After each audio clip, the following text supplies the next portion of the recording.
আমি আপনার কাছে বিচার চাইতে আসছি। আপনি যদি সঠিক বিচার না করেন, আমি থানায় গিয়ে আপনার দেবর আর আপনার ছেলের নামে কিন্তু এই যে চাচা ভাতিজা মিলে আমারও তো আপনার কাছে পাগল সাব্যস্ত করছিল, আমার পাগল বানাই ফেলছিল। অথচ গাছ বিক্রি করছে আমার কাছে নগদে 5,000 টাকায়, সেই টাকা আমার ফেরত দিতে। আমি গরিব মানুষ, আমি 1 কেজি গরুর মাংস কিনেছিলাম 900 টাকা দিয়া, সেটা রান্না করছি। সেই গরুর মাংস হাড়ি সুদ্ধা চুরি করে নিয়ে গেছে। পরে খবর নিয়ে জানছি মাসুদ আর রনি চুরি করছে। এখন আপনি আমার 900 টাকা দিবেন মাংসের টাকা, আর 50 টাকা দিবেন হাড়ির টাকা, নাহলে আমি চেয়ারম্যানের কাছে যা বিচার দিব। ভাবি, তুমি আমার কথা বিশ্বাস করো না তো। ওরা সবাই ষড়যন্ত্র কইরা আমাকে চাচা ভাতিজারে ফাঁসানোর চেষ্টা করতেছে। মিথ্যা কথা কবি না তুই, কথা কইতে লজ্জা করে। কেউ মিথ্যা বলতেছে না, মিথ্যা বলতেছস তুই। বেকার বাদাইম্মা কোথাকার, তোর ভাইয়ের ছেলে, তোর ভাতিজা, তোর শরম করে না? তারে নিয়ে নিয়ে তুই ইয়ার কি ফাইজলামি করস? মানুষের বাড়িতে বাড়িতে দোষ, আমার পোলার কোনো দোষ নাই, সব দোষ তোর। তুই আমার পোলারে খারাপ বানাইছস। মা, তুমি শুধু শুধু কাকারে দোষ দিতেছো।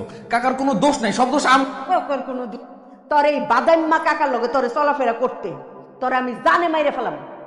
আমার স্বামী কত কষ্ট করে বিদেশ থেকে টাকা পাঠায়, আর সেই টাকা তোরা মসমস করে দেশে বসে খাস না? খুব মজা লাগে, খুব ফুর্তি লাগে। বাদাইম্মা বেকার চাচা। এই, তোর বয়স হয়েছে, এখনো সময় আছে, নিজে ইনকাম কর, বিয়া শাদী কর, সংসারীয়। আর কয়দিন পরে বুঝে হয়ে যাবি গা। একটা কথা জানাই দিতেছি, তোর ভাই যেই টাকা পাঠায় ওই টাকা থেকে 1 পয়সাও তোর পিছনে খরচ করব না। তুই নিজে খাবি, নিজে চলবি, বাস। এমনকি আমি তোর রাইন্দাও খাওয়াবো না। এসব তুমি কি কইতেছো মা? কাকা তাহলে কই যাইবো, কি খাইবো? যেইখানে খুশি এইখানে যাক, যা খুশি তা খাক। খবরদার কাকা কাকা করবি না। এটা তোর কাকা না, এটা তোর জানের শত্রু, সে তোর ভালো চায় না। ভাবি, আমি আমার ভাতিজার শত্রু? আমি ওর ভালো চাই না। না, ভালো চাস না? তুই যদি আমার পোলার ভালো চাইতি, তাহলে তার লয় তুই আর কি ফাইজলামি করতি না, পথে ঘাটে লেলে লেলে করে ঘুরতি না।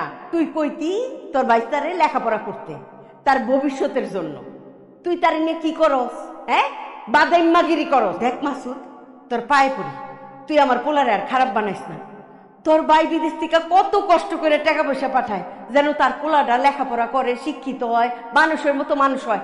আর তুই তুই সেই পোলারে অমানুষ বানাইতেছস না? ভাবি, আমি তোমার কথা দিতে, এরপর থেকে আমি রনির সাথে চলবো না, ওর সাথে মিশবো না। তোমার হাতের রান্ধনও আমি খাবো না। যদি নিজে কামাই করতে পারি, নিজের আইন্দা খাবো। আর এই যে আপনারা আপনারা সবাই আমার ক্ষমা করে, আপনাকে যা যা ক্ষতিপূরণ আমি দিব। মাসুদ ভাই, আমাদের মিষ্টি খাওয়ান। আপনার লেগে একটা সুখবর আছে। আপনার বড় ভাই আপনার লেগে ভিসা পাঠাইছে। এই লন, আপনি কয়দিন পর তো বিদেশে চলে যাবেন, আমাকে সবাই মিষ্টি খাওয়াবেন না? খাওয়াবো।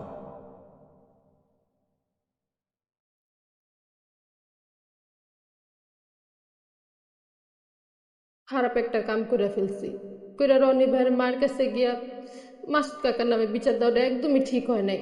কি আর কত অপমান না করলো সবার সামনে, বেচারা খুব কষ্ট পাইছে।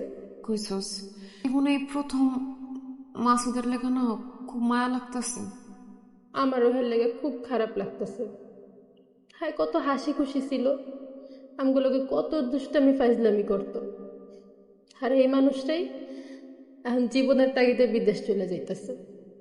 রুবি, মাসুদ বিদেশ চলে যাবো শুনে আমার না খুব খারাপ লাগতেছে, কিন্তু কেন খারাপ লাগতেছে এটাই বুঝতেছি না। খারাপ তো লাগবে, কারণও আছে। তুমি উপরে উপরে যতই খারাপ ব্যবহার করো, যতই বকাঝকা করো, ভিতরে ভিতরে ঠিকই তুমি মাসুদ কাকারে ভালোবাসো, পছন্দ করো। কি করে বুঝলি? মাসুদ কাকা তোমার লগে কত দুষ্টামি কর, তুমি মনে মনে মাসুদ কাকারে একটু হইলেও ভালোবাসো, একটু হইলেও পছন্দ করো। পছন্দ করি কিনা জানি না, তাই মাসুদ বিদেশ যাবো শুনে মনের ভিতরটা জানি কেমন করতেছে। ভিতরে যদি সত্যি এমন কিছু থাইকা থাকে, তুমি সেটা মাসুদ কাকারে কইয়া দাও। তুমি এটা এখন না কইলে তো মাসুদ কাকা বিদেশ গেলে আব্বা তোমার লগে অন্য কারো বিয়া দিয়ে দিব। তুই এক কাজ কর, মাসুদরে পুকুর ঘাটে আইতে কর, ওর লগে আমি কথা কমু। ঠিক আছে ফুপু, আমি কি এক্ষুনি মাসুদ কাকারে পুকুর পাড়ে নিয়ে। ফুপু, মাসুদ কাকা আইছে, তোমরা কথা কও, আমি পাশেই আছি, কেউ আইলে ডাক দিব। যে মানুষটারে তো অপছন্দ করস, ঘৃণা করস, তার সাথে কথা কলি, খবর পাঠাইছস, এখনো কি শাস্তি দেওয়ার বাকি আছে? এইভাবে কইস না মাসুদ, কেনার পর থেকে তোর জন্য খুব মায়া হইতেছিল। সারা জীবন যে মানুষটা আমার শত্রু মনে করছে, এখন আমার জন্য তার মায়া লাগতেছে, শুনতে ভালো লাগতেছে। সত্যি সত্যি বিদেশ চলে যাবি? ভিসা চলে আইছে, এখন তো যাইতেই হবে। বেকার ভাদাইম্মা এই কথাগুলো শুনতে আর মন চায় না। ছোটবেলায় বাবা মারা গেছে, ঠিক মতো লেখাপড়া করতে পারি নাই। যখন একটু বড় হয়েছি ভাইজান বিদেশ চলে গেছে। আমার খরচ ভরণ পোষণ সব তো ভাইজানই দেখছে। ভাইজান আর কত দেখব, এখন তার বয়স হয়েছে না। ভাইজান একবারে দেশে চলে আইব এবার, তাই সংসারের হাল ধরনের লিগে আমারই বিদেশ যাইতে হইব। কিন্তু তুই বিদেশ চলে গেলে আমি কি করব? তোরে না দেখলে তো আমি দম আটকায় মরে যাবো। কি কস? আমারে না দেখলে তুই দম আটকে মরে যাবি কেন? আমি তোরে ভালোবাসি, তোরে আমি পছন্দ করি, আমি তোর ঘরের বউ হয়ে থাকতে চাই, তুই বুঝোস না? এই কথাটি তুই আগে কস নাই কেন? লজ্জায় কইতে পারি নাই, শরমে কইতে পারি নাই। তাছাড়া তুই কি করার মতো কোনো পরিবেশ রাখছিলি ক? আসলে আমি চোখ থাকতে অন্ধরে, তোর চোখের ভাষা আমি পড়তে পারি নাই। আমিও তোরে অনেক ভালোবাসি, খুব ইচ্ছা ছিল তোরে বিয়া কইরা বউ বানায় ঘরে তুলুম, সংসার করুম, কিছুই হইল না। কেন হইব না? তুই ভাইজানের কাছে আমগো বিয়ার প্রস্তাব পাঠা, আমি ভাইজানরে কমু আমি এই বিয়াতে রাজি। না সময় নাই, সুদিন আমার ফ্লাইট। একদিনের জন্য বিয়া কইরা তোরে বাড়িতে রাখা গিয়ে কষ্ট আর বাড়াইতে চাই না। কিন্তু তুই বিদেশ চলে গেলে আমি কি করব?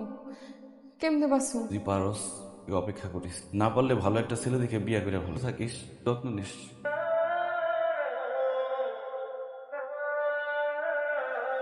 আমার উপর কোনো রাগ অভিমান কষ্ট রাখো না।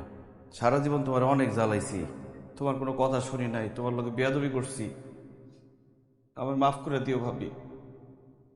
আমার তো মা বাপ নাই, তুমি আমরা সারা জীবন মায়ের মতো আগলে রাখছিলা, বাপের মতো শাসন করছো। আমি তোমার কাছে অনেক ঋণী থাকুন ভাবি। তোমার লিগে দোয়া করো যাতে আমি বিদেশে গিয়ে ভালো মতো কাজ করতে পারি, সংসারের হাল ধরতে পারি, আমার ভাতিজারে মানুষের মতো মানুষ করতে পারি। তোমার অনেক মিস করুন ভাবি, আমার রান্না অনেক মিস করুন ভাবি।